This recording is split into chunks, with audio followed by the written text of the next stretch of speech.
बहुत प्राचीन समय की बात है। उस समय धरती पर अनेक देवी देवताओं की पूजा होती थी, परंतु कुछ स्थान ऐसे भी थे जहां लोग देवी देवताओं को भूलते जा रहे थे। ये कथा बहुत पुरानी है। एक बार शीतला माता ने मन में विचार किया कि आज मैं स्वयं धरती पर जाकर देखूं कि कौन मेरी पूजा करता है और कौन मुझे मानता है। यही सोचकर शीतला माता धरती पर राजस्थान के डूंगरी गांव में आई। वहां आकर उन्होंने देखा कि इस गांव में ना तो उनका कोई मंदिर है और ना ही उनकी पूजा होती है। शीतला माता गांव के गलियों में घूम रही थीं। तभी एक मकान की छत से किसी ने चावल का उबला हुआ पानी मांड नीचे फेंक दिया। वो खौलता हुआ पानी शीतला माता के ऊपर गिरा, जिससे उनके शरीर पर छाले पड़ गए और पूरे शरीर में भयंकर जलन होने लगी। शीतला माता इधर उधर भागते हुए चिल्लाने लगी, हाय मैं जल गई, मेरा शरीर तप रहा है, कोई मेरी सहायता करो। परंतु उस गांव में किसी ने उनकी सहायता नहीं की। उसी समय अपने घर के बाहर एक कुम्हारिन बैठी हुई थी।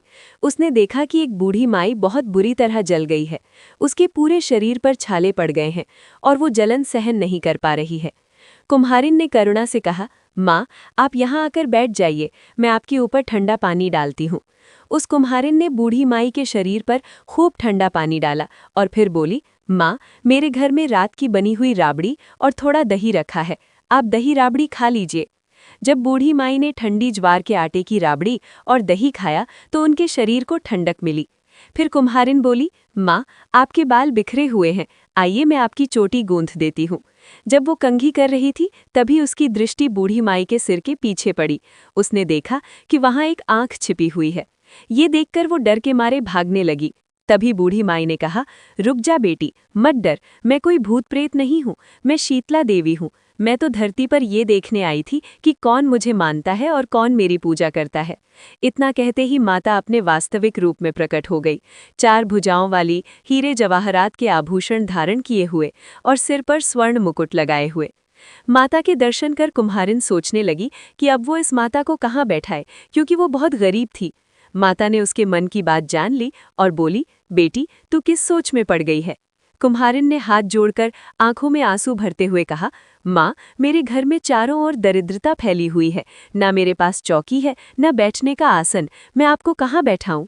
ये सुनकर शीतला माता प्रसन्न हुई। उन्होंने कुम्हारिन के घर के बाहर खड़े गधे पर बैठकर एक हाथ में झाड़ू और दूसरे हाथ में डलिया ली।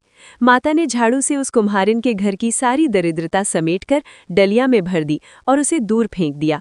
फिर माता ने कहा, बेटी मैं तेरी सच्ची भक्ति से बहुत प्रसन्न हूँ, अब तो मुझसे कोई भी वरदान मांग ले। कुम्हारिन ने हाथ जोड़कर कहा, माँ मेरी इच्छा है कि आप इसी डूंगरी गांव में स्थापित होकर यहीं निवास करें। जैसे आपने मेरे घर की दरिद्रता झाड़ू से दूर की है, वैसे ही जो भी व्यक्ति होली के बाद आने वाली सप्तमी को श्रद्धा भाव से आपकी पूजा करे, आपको ठंडा जल, दही और बासी ठंडा भोजन अर्पित करे, आप उसके घर की दरिद्रता भी दूर करना। आपकी पूजा करने वाली स्त्रियों का अखंड सुहाग बनाए रखना और उनकी गोद सदैव भरी रखना। साथ ही जो पुरुष शीतला सप्तमी के दिन नाई के यहाँ बाल ना कटवाए, धोबी को कपड़े ना दे, ठंडा जल, नारियल और फूल अर्पित कर परिवार सहित ठंडा बासी भोजन करे, उसके व्यापार और काम धंधे में कभी दरिद्रता ना आए। माता ने कहा, तथास्तु बेटी, तूने जो भी वरदान मांगे हैं मैं सब देती हूँ। साथ ही मैं तुझे ये आशीर्वाद देती हूँ कि धरती पर मेरी पूजा का मुख्य अधिकार केवल कुम्हार जाति को ही होगा। उसी दिन से डूंगरी गांव में शीतला माता की स्थापना हुई और उस गांव का नाम पड़ा शील की डूंगरी। शील की डूंगरी भारत का एकमात्र मुख्य शीतला माता मंदिर माना जाता है। वहां शीतला सप्तमी के अवसर पर विशाल मेला भरता है। कहा जाता है कि इस कथा का पाठ करने से घर की दरिद्रता का नाश होता है और सभी मनोकामनाएं पूर्ण होती हैं।